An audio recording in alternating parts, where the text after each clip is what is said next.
there are many challenges. I think the most important one is how fast the technology is advancing nowadays.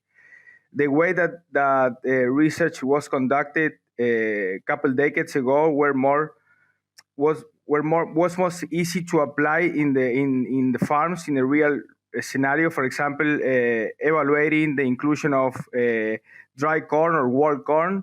The only way to implement that is to have a machine for drilling corn, and that's it. Now we're going more in detail in terms of biology, and it's very, very good to understand the physiology and the biology behind a metabolic process.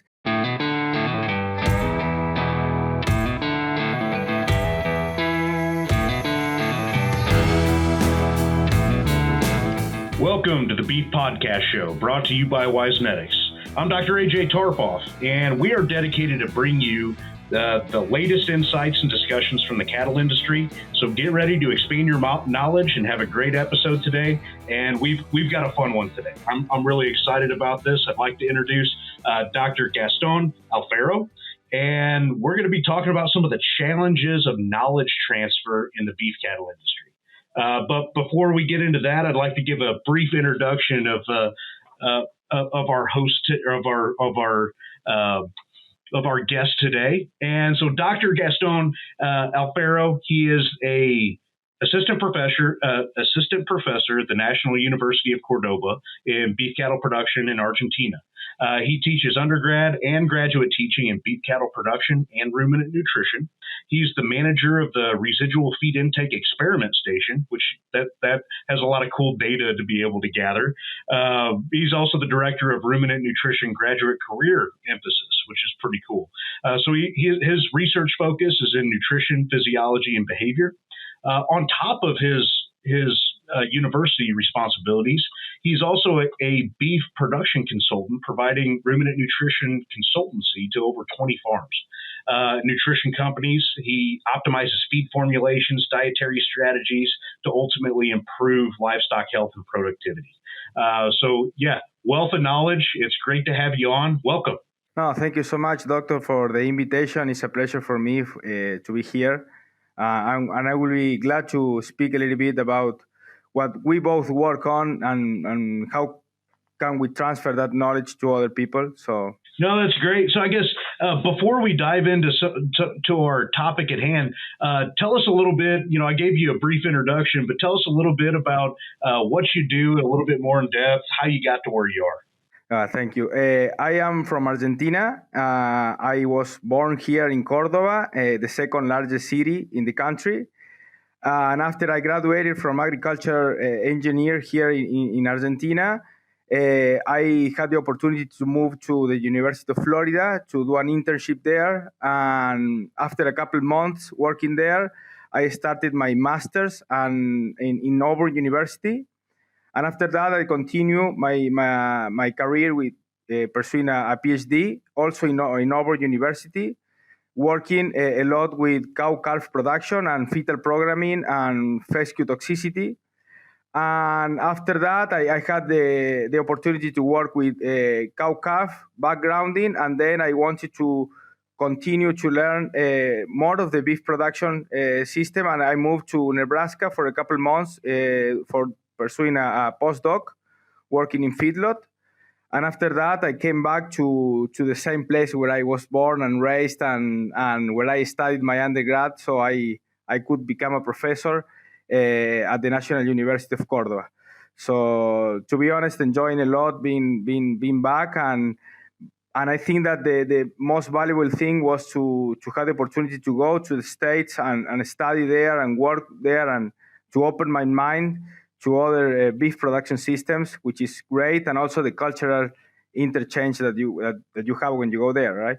Yeah, one thing I found working with folks all over the world is no matter where we are, if we speak cow, we speak the same language. Well, that's good. So let's dive into this topic: challenges of knowledge transfer in beef production. Because as you and I both know, we can have the best research, we can have the best information developed at the university, but it has to get in the hands of producers to instill change. So I guess let's start off with a question. What are the main barriers of knowledge transfer between research institutions, the university, and beef producers and implementation of that information? Good, good. I think that there are many challenges. I think the most important one is how fast the technology is advancing nowadays. The way that research was conducted a couple decades ago was most easy to apply in the farms in a real scenario. For example, evaluating the inclusion of dry corn or whole corn. The only way to implement that is to have a machine for drilling corn, and that's it. Now we're going more in detail in terms of biology, and it's very, very good to understand the physiology and the biology behind a process, a metabolic process. But sometimes it's hard to come back and say, hey, we need to do this, right? It's very hard to speak, for example, of genes to producers. I think that's the main challenge. I think that of course, I'm speaking this in terms of my short experience, right? I'm not an adult education professional. I don't have a scientific knowledge about the education or the logic of education in adults. But I will say that as a PhD student who work in beef cattle, and I was working more with nutrigenetics, so it's hard to bring that information back to the producers first of all. And also, I think that in a real world scenario, I think we are not well trained for understanding the economics behind the biology. And as we know, that the main driver of a business is money. And I think beef cattle production, of course, we need to be friendly with the environment in a social way, also be friendly, but we need to produce money and we need to make money. And sometimes we're very focused on the biology of the process or the management decision, but sometimes we forget the importance of if that decision is going to make more money or make the producers a better life or easier life.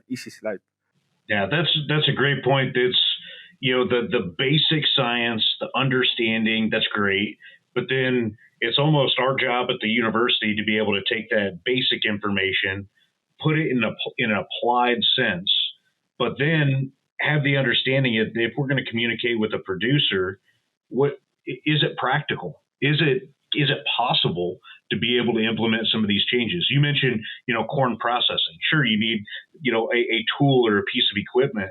I'm not sure how it is in Argentina right now. We've got our big issue is labor, right? We need people on farm that have the knowledge, that have the abilities, that have the understanding to be able to implement some of those changes. So no, I think you're spot on. It's taken the basic piece, making it applied, but then understanding in that holistic approach, economics, return on investment, all of those pieces. I couldn't agree more. So do you think producer networks could help bridge the gap to be able to help with this communication transfer? Yes, I think it does. I want to tell a little bit about another job that I have in Argentina, which is I am kind of a consultant for a group of producers, who they transfer all the experiences. I think that it's called Crea Movement. It's a non-profit organization who has more than 500 groups of producers, and the logic behind that is to visit one of the farm per month. So we make a whole analysis of the producers or the company that we're visiting in terms of production, labor, family government, because many of them are a company based on a family. So that is a whole thing that we are not trained in the student if you do animal science, and there's a challenge. And I think that helps a lot in terms of sharing what our producers did and went wrong and didn't go well. But I think that the challenge for us as a technician is that we have a better understanding about the scientific method, right? Not all the producers apply a scientific approach for solving a problem, right? So I think that the producers can help a lot, but if there is a technician with them, helping them thinking in a critical thinking way or more broader way, I think that helps more. No, I agree that it's. I think a lot of our producers learn so much from each other, just things that can't be learned in a book, different tips and techniques and things that just make their lives easier. And that's why I love the agricultural community to be able to, if when you get people together, they're naturally going to share those things. That's not a competitive advantage. That's not something that they have above their neighbor. That's something they want to share with their neighbor. But that's also a good point, that to help with some of the bigger decision making of, if I do this management, here is my return. Well, how do you compare? How do you contrast? Do you have a control? Did you run a study? Is it real information to be able to share? And I think that's a good piece. So between your experience from the university as well as your consultant work with groups like this, what strategies have been most effective in engaging future professionals in beef production? Coming back a little bit with the last question, I think that the extension programs in the States are great because they are having that also in a different way that we do here. But with thanks to the programs like education or seminars, or they are in constant contact, the extension agents with producers are great. So that is very good to copy from the States. And I think that the best way to understand that is that to understand the most important thing is the age of the producers or the producer age. We're having a great gap. I think that takes place all around the world, about that we don't have younger generation engaging with beef production. That is a problem with as you say, with labor.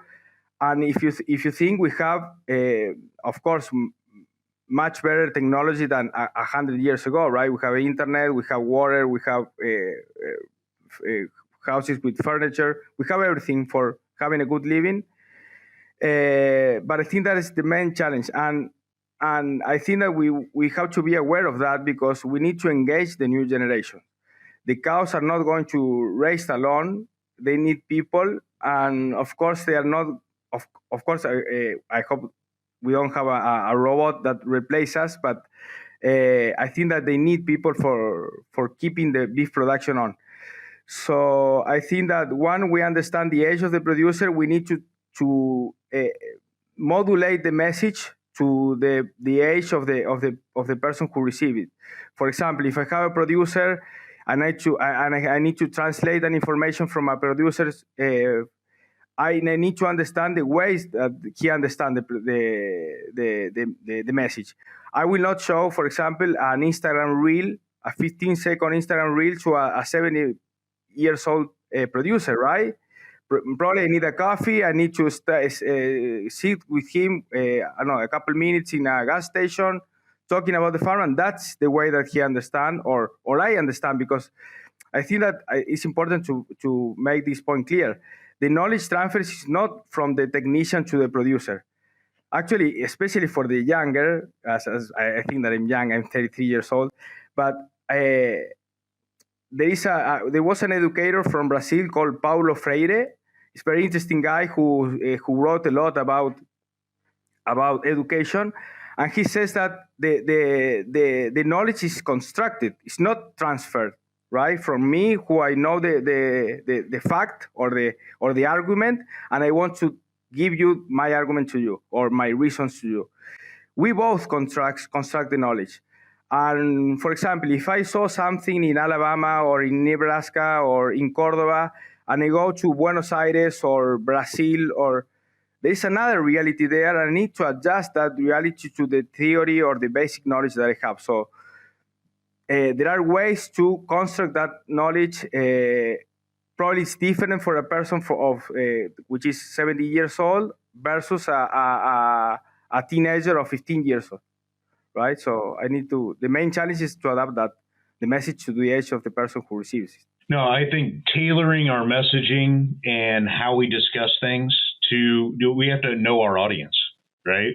And we have the same age break that in the U.S. that we have older producers, and then we kind of have a big break, and then we have younger producers. It's kind of a inverted, it's an inverted shape. And no, I think that's spot on.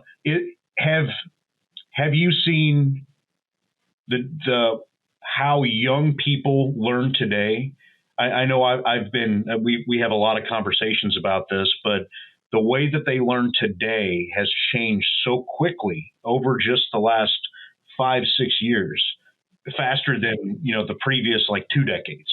Do you see that as well? Yeah, the thing that is most interesting for me is the way that I studied reading books or reading papers, and younger students are studying watching videos. So say if they don't see it in a video, they don't get it. I mean, they get boring. They get bored. Sorry, reading a 20 pages article or something. They need something quick, and I think that beef cattle information is in a competition with other messages that probably provide more dopamine to the audience. That, I don't know, understanding ruminant metabolism.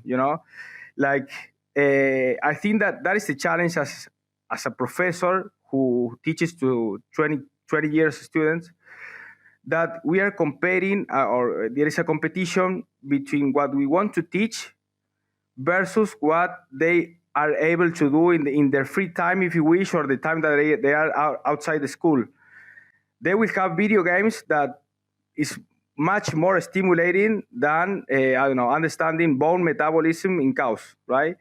Or ruminant metabolism in cows. And if you see the of course there is an understanding in the universities behind that. That's why we are making the classes shorter, the courses shorter. We provide more time in the student to have free time in their homes to study instead of being in a classroom. But I think that we need more videos. We need more images. We need more images than text. And the thing is that images are subjective, right? Like measuring body condition score, right? But well, we need. And also I think the most important thing also is to understand that the things require effort, right? You need to write a 100 pages thesis. Okay, I'm sorry. You have to do it. There is a process of thinking, moving the thought from your head from your brain to your hands, and write those, right? So yeah, I think that's another challenge. And I agree with the visual nature, the videos. What do you think about hands-on? If we get students that we're able to teach in a way that they can see it, they can smell it, they can feel it, do you think they prefer that over video and things like that? I have a good feeling about that, because I think that everything has become virtual, right? We see cows through a device, and actually we see more cows in the phone than in the real life, because when we watch Instagram or YouTube, we see many cows. I think that is a returning from people who want to detox from media, and I think that I have faith on that probably in the future we will have more chances or more opportunities to work with the students in the farm. We do that, and I think that is the best way. Of course, it's the best way to learn, right? And now as a professor, it's cheap labor, because I was cheap labor when I was a student, right? But it's okay. It's a way of learning. I'm happy that we have the facilities here in Argentina. I'm kidding about the cheap labor, right? But it's a way to say that the only way to really learn about something is that to do it, and to go there, to go to the chute, work with cattle, travel a lot, spend 10 hours in the truck, be watching different or viewing different crops, cattle, and you need the effort, right? And that's the thing. That's the only way to get the real experience, the real exposure, the understanding is if you can do it, you see it, you read about it, you learn about it, but until you do it, I don't think you ever really grasp it or understand that concept until you actually do it. Yeah. Yes. I guess shifting gears a little bit, I agree with you. We learn a little bit different. Our students learn, but understanding how they learn, understanding how to help with some knowledge transfer. How can consultants and advisors play a role in improving the adoption and the actual implementation of new technologies or ideas? Yeah, I think that will depend on the farm. Probably a smallholder or the owner who works also as doing things in the farm. You need to balance a little bit the economic aspect and the technical aspect. Sometimes in bigger companies, you need to have two approaches. One to the owner of the farm, in which you show more the numbers behind the decision of like bank management, right? Why we need bank management? Because we are wasting a lot of money putting feed outside of the feeder. But if you work with the truck driver, he doesn't care about the money. He wants like to show like if you put the money, if you put all the feed inside the feeder, he will not need to go and move the feed out. The message is different. I mean, we are trying to put the feed inside the feeder. For the owner will be in terms of money, mostly in terms of money, and to the operator will be in terms of saving time using or putting the feed outside. That is the way that, and also if you for example, if you give a presentation to the owner, you are going to put more tables in the slide with numbers, and if you teach that to the operator, you will show images, right? The operator doesn't need to understand the numbers. He doesn't probably care about if the owner lose or not money. He's paid for 8 hours or whatever. But what you can show is examples for other farms. Okay, look at this farm. How can we improve this? What do you think if we do this movement instead of the other one? And that is the I think that if you are doing consultancy and if you are a professor, I think you have that training to understand the faces of the audience. Like, okay, you understand me. You look at the one who's doing this movement. Okay, you speak to him or her, and that type of things helps you to have the things to get the things done in the farm. No, I agree. Couldn't agree more. You need to be able to read people, understand where they're at, meet them where they are, to be able to help with that change. But I like how you discuss framing your discussion with management versus with the employees, because, and I found this out too, as my previous life as a feedlot consultant was, you had to get buy-in from the owner. That you had to have buy-in from the manager that believed in that decision, because as soon as you leave the farm, if they don't believe in it and if they don't make sure that it's followed through, no change happens. Of course. Yeah.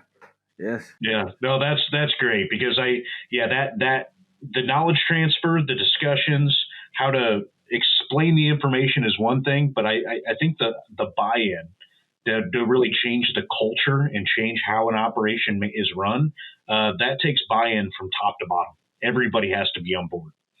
And I think that's another thing that, which is I think fundamental, is trust, right? We are in an industry probably is different from another industry. If you see the jobs in other industries, they are working 1 year and 2 years and they leave. And if we go a farm once, twice per year, imagine a cow was pregnant one day, and probably you are going to be back at that farm next year, and it had just one calf, right? It's another industry different to, for example, broiler production or pigs production or swine production, or even other technologies like computers or whatever. It's like we're working. That's the thing. We're working in an industry that is very slow, biologically speaking. And we need to build trust, because the decision that we make now, we're going to see it next year probably, or in 2 or 3 years. And probably you will have to go many times between those time points. you don't see nothing. I mean, you see there's no result yet, right? Because if you are working in dairy cattle, we feed more protein or less protein, and we see the result the next week or the next day. But here we are seeing the results 1.5 years. So if you did something wrong, you you probably need to convince the person for 1.5 years that you did it right, right? Yeah. The 2-year production system just to get a calf to market, and then I mean it's even if you're retaining a cow or a heifer to be in your cow herd. Well, I mean she's not going to calve until 2 years of age, so it's another 2 years until that calf turns into beef. So I mean it's the length of time that we have in our production chain. I agree. So I think data is important. I think the knowledge transfer, the understanding of top to bottom, understanding the why. If we're going to make a change, why? And I think everybody benefits from that. And you said the key word there, data. Like we're basing our decision on data, and I think that's a great job that extension agents do in the States, because they all have a postgraduate course, or either a master's or a PhD, and they had to do the master's thesis, they had to do the research, and they are thinking differently. This is not only experience based, but also it has scientific based, and that's the key. No, it's the scientific knowledge transfer. That's what it's all about. But so I guess do you have some examples of successful knowledge transfer, making a change on an operation, whether in Argentina or any other country, but do you have some good examples of real positive outcome or good knowledge transfer scenarios? Yes, I mean, examples from the basic one, from instead of doing continuous breeding, we do fixed breeding. From that knowledge, which has more impact than any other knowledge transfer or management practice. And I think that we have all the time the challenge of improving productions. One of the things that you said from a couple of questions before, that how can we take the knowledge from papers to implement them in real life? And I think that in Argentina we have a double challenge, because we need to adapt the information that mostly provides or comes from the United States, Brazil, or Australia. We have very good scientists in Argentina, but it's still not much enough as compared with Brazil. And in Argentina, we're working mainly the companies that are working really good. They are working, for example, in cow-calf system, having the body weight of cows and also obtaining the body weight of the offspring and selecting dams based on that. We're working also. We are having in Argentina next year. There will be a law that every animal needs to have an ID, an electronic ID. So we are going to have a lot of opportunities for keeping or to keep working in that sense in cow-calf systems. And also in feedlot management, we are doing very strange things for the states, like we use automatic feeders. Actually, in Argentina, we are working. It's very hard to be a producer in Argentina. We had inflation of 300% 2 years ago. So if you see the numbers, Argentina has it's not a winning rate, because actually we don't know actually how many calves are weaned from cows, but it's a cow and calves ratio, right? It's 60%. It's not that bad if you compare with Australia or Uruguay. But the only thing is that in Argentina, with inflation of 300% per year, in some years, not all the years, we don't have future contracts. So actually, if a producer could survive 60 years or 70 years producing beef in Argentina, he's a hero, right? We don't have a very good the possibility to obtain. We have a lot of taxes. We can obtain money easily from the bank. So if you ask for the knowledge transfer, I think that is more broad or is broader than the technical aspect. If I provide 1% or one more or less of protein in a fetal diet, it depends more on when I can sell this steer, when can I buy it, if I can understand which cow calf system provides me the better calf. If I can divide the providers, we are working on that. That is a knowledge transfer that we need. We have it in the last couple of years, and that's the thing for us, that we had to do a PhD or whatever. We know how to work with Excel sheets, and for us it's easy, right? But for other people it's not that easy. So we need to stay there, sit with them, understand the process, show them the process, and we're working with that. First of all, like, to try to do the best decision in a very changing economy. And for some farms will be, like, in conclusion, for some farms will be shortening the breeding season, selecting better bulls, uh, working better in foraging systems. And for other ones will be like obtaining the body weight of cows, understanding how much dry matter are they uptaking from each plot, or it depends. But I think that the less technical the farm is, the better each decision that you make. Right? For example, shortening breeding system, that will be a much better result than probably obtaining the body weight of the cows and the offspring. I don't know if I was clear. No, very, very much so. Because I think it's really clear, especially in Argentina right now, with the huge uncertainty with economics and the economy and inflation, the dollar, that efficiency on farm, back to the basics, very basic, very very applied efficiency all the way through, is more important now than ever, just due to all that uncertainty. Yeah, for example, now we have very very good prices on calves and steers. I mean, the live weight of animal, but at the same time we had an increase in costs. So the profit is more or less the same. If you see one side of the picture is very good, but because you can do good things when you sell them, but at the same time you have to pay the employees. So it's kind of difficult to maintain that. Yeah, when times get tough, the best thing we can do is get more efficient, and every dollar matters. Even though it's you might be making more, you're spending more, but if you can get really, really efficient and really good to make sure that there's no waste. If there's no waste and you're really maximizing what you can do, I I think that might be some of the best things that we can do to protect producers. Is just everything that we can do to help them help themselves. Yeah, of course. In Argentina, we have a measurement. Of course, in the States, you use it also, but it's the opportunity cost, right? Okay, your land, if you rent your land, how much you make? I don't know, $100. Okay, if you're producing and you are making $80, you are losing money, basically.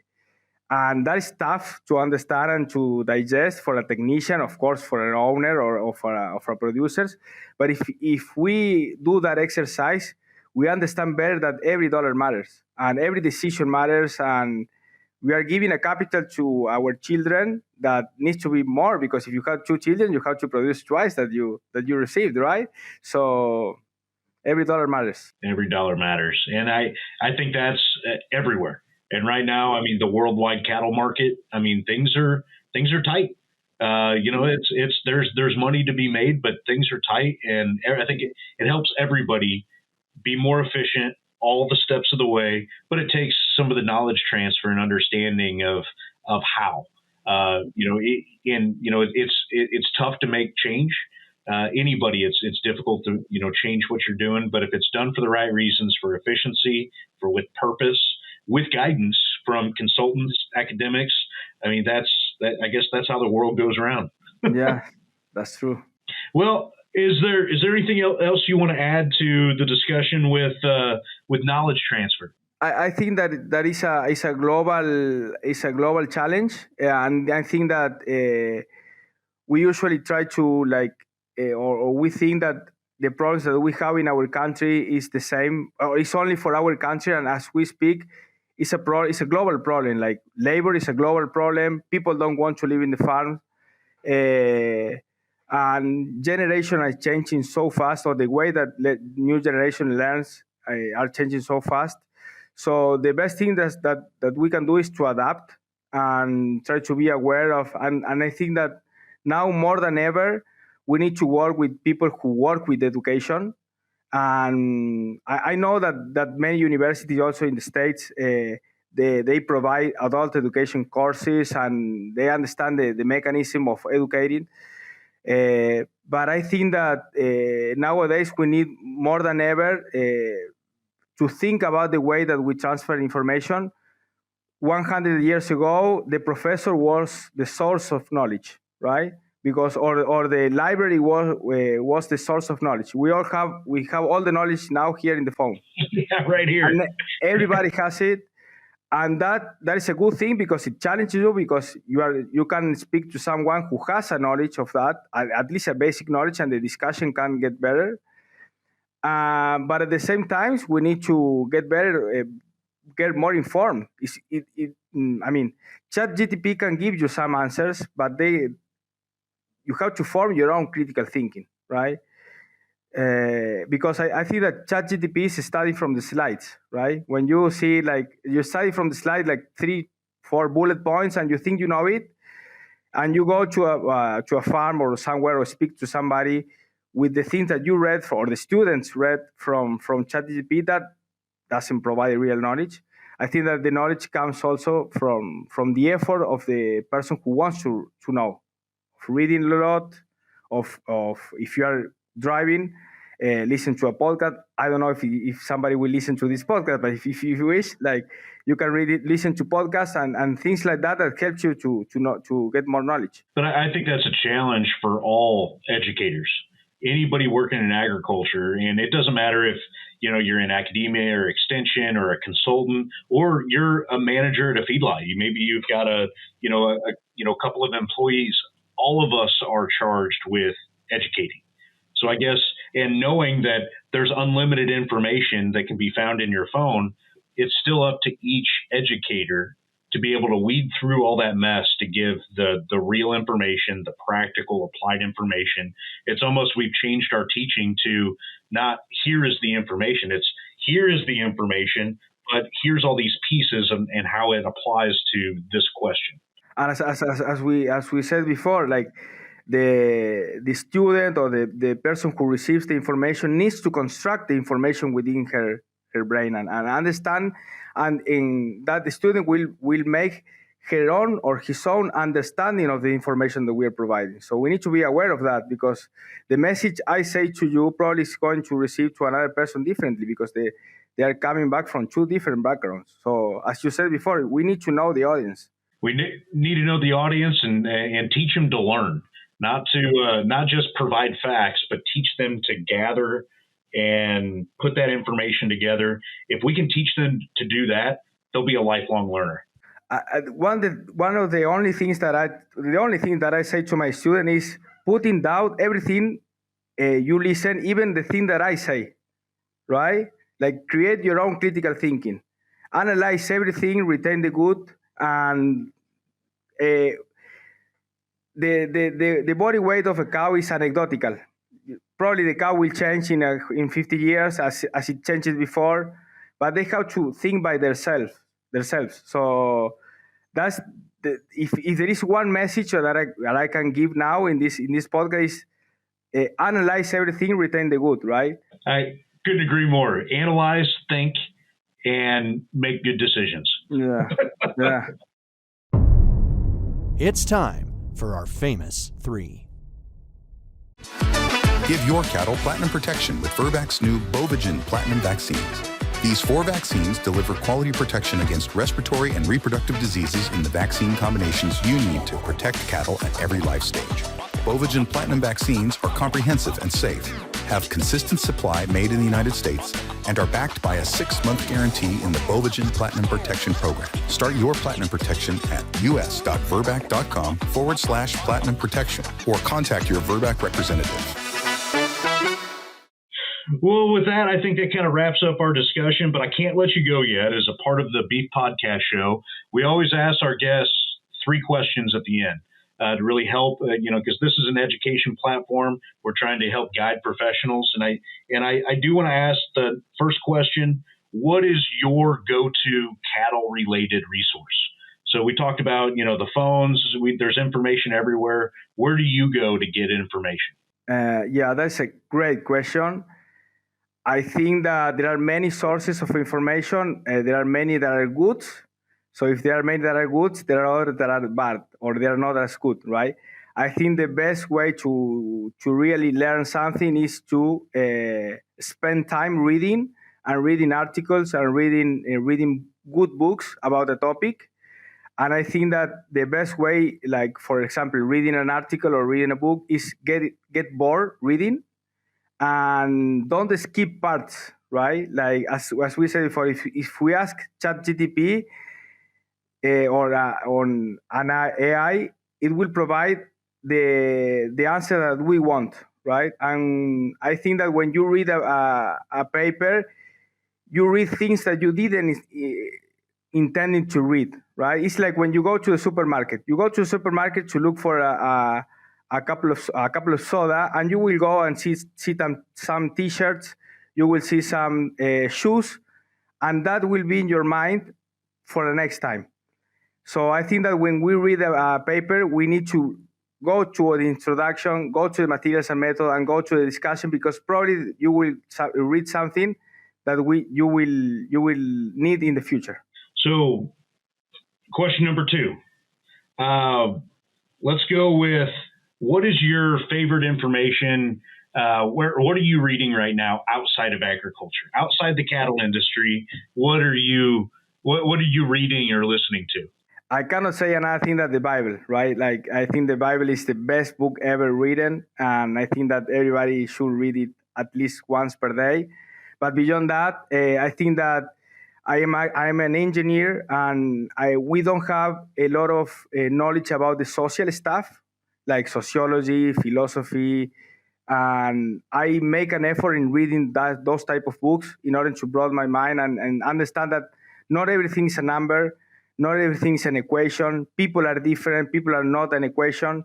The social stuff is not an equation, and I think that helps me a lot to understand better the way the world that I live in, right? No, agreed. And it's the soft skills we don't get taught as a scientist, as an educator. We don't always get taught some of the behavior pieces and how people interact with each other. I think that's good. So, lastly, we've talked about education, we've talked about learning, but in your mind, what makes a really successful leader in our industry? I think that a leader, first of all, needs to be humble and needs to know what he's doing. And I think that a good leader is worthy of people who want to copy him or follow him. And I think that the leader, first of all, has not to declare himself as a leader, right? If a king has to say that he's a king, he's not a king, right? So I think that humble or humility, knowledge, and empathy are the 3 most important things. I think that a person can learn how much is the body weight of a cow. If a feed stuff has more or less protein, you can open a book and read it. We have it in the cell phone. But there are other things that needs to be within the person, right? Like that humility, empathy, and the knowledge of how to treat people, I think. So it was, I had a mentor tell me, nobody cares how much you know until they know how much you care. Yeah. And I think that's very true with leadership. Is you have to care about the people that you're trying to work with, and everything else follows into place. Yeah. Well, Gastón, thank you very much. This has been the Beef Podcast Show. I thank you for coming on. This has been a great conversation. I hope our listeners, people will listen to this podcast, and I'm sure they'll get a lot out of it, because we're all in the education, we're all in the knowledge transfer industry, whether we think about it that way or not. You brought up a lot of really good points. So I thank you for coming on the show. And so this has been the Beef Podcast Show, brought to you by Wisenetics. I'm Dr. AJ Tarpoff with Dr. Gastón Alfaro. So listen in, hit the like button, and we'll see you on the next episode. Thank you.